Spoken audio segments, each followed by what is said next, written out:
Si tu es un salarié comme moi, tu dois absolument apprendre à mieux gérer ton salaire, mieux gérer ton argent. Si tu veux atteindre la liberté financière, si tu veux atteindre une aisance financière, si tu veux te construire un patrimoine financier, si tu veux préparer ta retraite pour plus tard, c'est dès maintenant que tu dois apprendre à mieux gérer ton argent, à mieux économiser ton argent, à mieux épargner ton argent pour pouvoir l'investir. Moi, il y a très longtemps de cela, quand je recevais ma paye, j'avais pris la mauvaise habitude de vouloir tout dépenser, de vouloir acheter tout et n'importe quoi. Cela était vraiment devenu une habitude. Mais en me renseignant sur le sujet de la liberté financière, en lisant des livres comme L'homme le plus riche de Babylone, Père riche, Père pauvre, ou en suivant des youtubeurs, j'ai pris conscience qu'il fallait absolument que j'apprenne à mieux épargner mon argent et puis à l'investir. Parce que la première étape est vraiment d'épargner son argent puis de l'investir. Donc dans cette vidéo, je vais te donner les 3 outils qui m'ont permis moi de mieux épargner mon argent.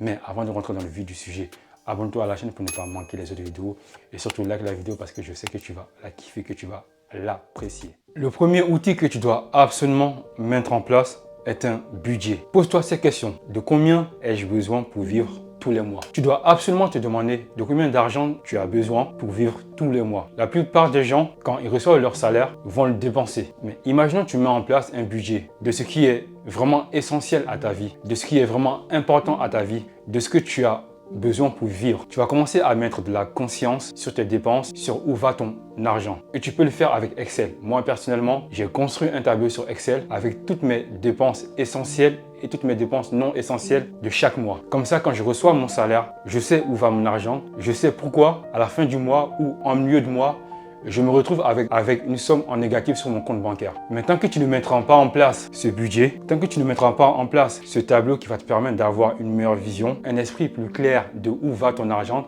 tu auras du mal à épargner. Parce que si aujourd'hui tu as du mal à épargner, parce que tu ne sais pas où va ton argent. Mais si tu prends conscience que ton argent que tu reçois tous les mois va par exemple dans du Netflix, va par exemple dans l'achat de vêtements, va par exemple dans l'achat de choses qui ne sont pas vraiment essentielles à ta vie, tu vas commencer à mettre de la conscience sur la chose et tu vas commencer à adopter un comportement différent. La première étape du changement est de mettre de la conscience sur la chose qui nous pose problème. Et donc, en termes d'argent, si on veut commencer à économiser, à mettre de l'argent de côté, même si tu commences à mettre 20 € de côté, en un an, tu as 240 €. C'est pas mal. Le but est vraiment de commencer. Avoir un budget va tout simplement te permettre, avant d'effectuer des dépenses non essentielles, et tu vas te demander, est-ce que ai-je vraiment besoin de ça ou de ça? Parce que je me suis prévu de dépenser un tel montant par mois, et là, en fonction de mon budget, je n'ai pas assez d'argent pour acheter ce truc-là. Et quand tu as mis en place un budget, tu vois clairement ce dont tu as besoin. Par exemple, pour moi, il y a des dépenses essentielles. Mon loyer est une dépense essentielle. Aller au sport, pour moi, est une dépense essentielle parce que je prends soin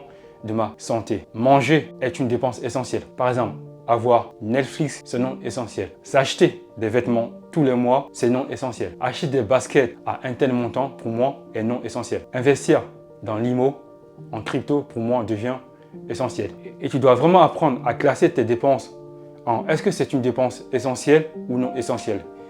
Et tu verras, en faisant ce travail-là, à chaque fois quand tu vas vouloir acheter des choses, dis-toi, est-ce que c'est une dépense essentielle ou non essentielle? Et avec le temps, tu vas apprendre à mieux gérer ton argent. La mise en place d'un budget va vraiment te permettre d'avoir une vision globale et claire de où va ton argent et va te permettre de changer ton comportement. Donc le premier outil pour apprendre à économiser est de mettre en place un budget. Tu peux le faire sous Excel. Il y a même des applis sous Android ou sous iPhone qui vont vraiment te permettre et vraiment t'apprendre à mieux gérer ton argent. Donc mets en place un budget et tu sauras où va ton argent et cela va te permettre de changer de comportement. Le deuxième outil qui va vraiment te permettre à mieux gérer ton argent est réellement de penser en dépenses essentielles et en dépenses non essentielles.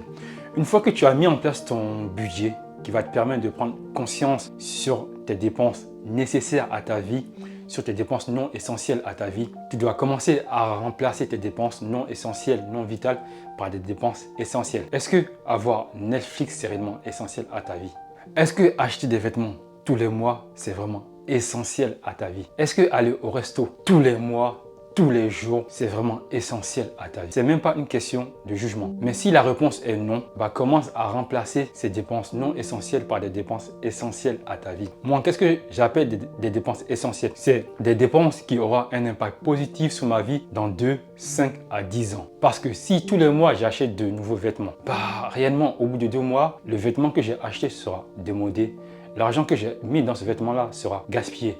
Donc, je préfère prendre cet argent-là, commencer à l'investir sur moi, commencer à aller à des formations, commencer à acheter des bouquins, commencer à me former, commencer à aller à la salle de sport, commencer à bien manger. Parce que je sais, dans un marché capitaliste, plus je serai en capacité d'apporter au marché, plus je vais gagner plus d'argent. Plus tu vas investir sur toi, plus tu vas investir sur ta santé, sur ton éducation, sur ta formation personnelle, plus tu seras en mesure d'apporter au marché, plus le marché va te rémunérer en conséquence. Donc, pour apprendre à mieux gérer ton argent, commence à supprimer les dépenses non essentielles à ta vie. Pose-toi vraiment cette question, est-ce que cette dépense-là, est-ce qu'elle est essentielle ou non à ma vie? Si la réponse est oui, garde-la. Si la réponse est non, commence à la remplacer par une dépense vitale, essentielle à ta vie. Moi, encore une fois, je fonctionne sur le long terme. Je me dis, est-ce que cette dépense-là va m'aider dans mes projets dans 2, 5 à 10 ans? Si la réponse est oui, je la garde.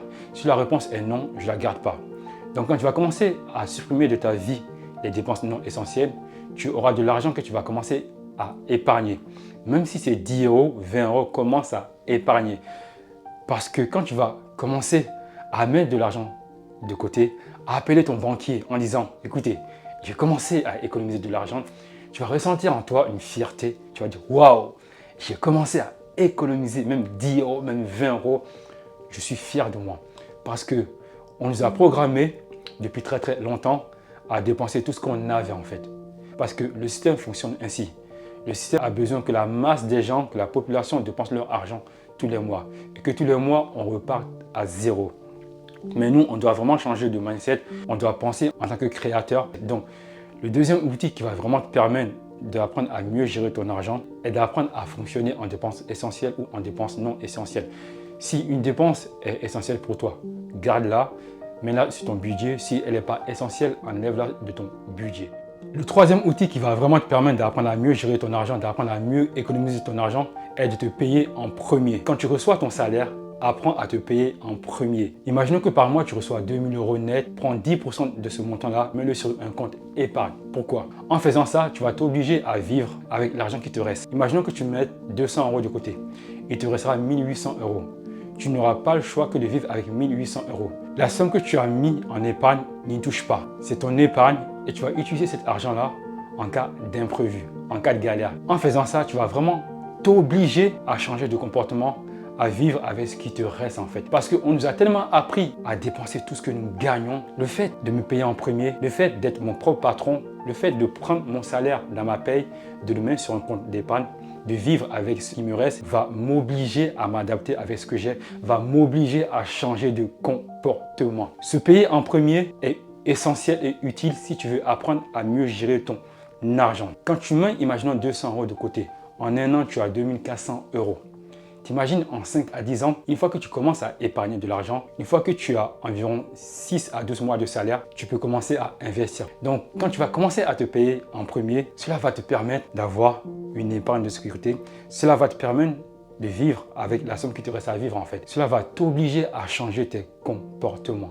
Imaginons que tous les mois, on te paye et que tu ne te payes pas en premier et que tu dépenses tout ça en milieu de mois ou à la fin de mois, tu n'auras plus d'argent à épargner. Tu n'auras plus d'argent pour toi. Mais le fait de t'obliger à te payer en premier, tu vas être obligé donc de supprimer certaines dépenses qui n'étaient pas essentielles à ta vie. Mais en faisant ça, tu vas aussi te constituer une épargne qui va après, plus tard, te permettre soit d'investir dans une entreprise, soit de créer une entreprise, soit d'investir en bourse, en crypto. Épargner est la première étape. Mais si on veut vraiment atteindre cette liberté financière, on doit apprendre à investir. Se payer en premier est hyper important. Cela t'oblige à mettre de l'argent de côté. Cela t'oblige à vivre avec le montant qui te reste à vivre en fait. Cela t'oblige à changer de comportement, à t'adapter avec la somme que tu as sur ton compte en banque. Et cela va surtout te permettre de tous les mois de commencer à mettre en place une grosse somme pour toi qui dans 2 à 4 ans va grossir et va te permettre de commencer à investir sur toi, de commencer à faire ce qui est réellement important pour toi dans 2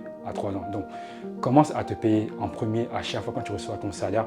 Tu verras, les effets sont bénéfiques. Merci à toi d'être resté jusqu'à la fin de la vidéo. Merci à vous. Il est vraiment très important d'apprendre à économiser ton argent. Dans un monde capitaliste, apprendre à gérer son argent pour mieux l'investir en nous. Nous devons apprendre à mieux gérer l'argent que nous gagnons tous les mois. Merci à toi d'être resté jusqu'à la fin de la vidéo. Like la vidéo si tu l'as kiffé. Partage-la si tu penses qu'elle peut aider un de tes proches. Je te dis à très bientôt. Force à toi. Amour, cœur, paix. Ciao!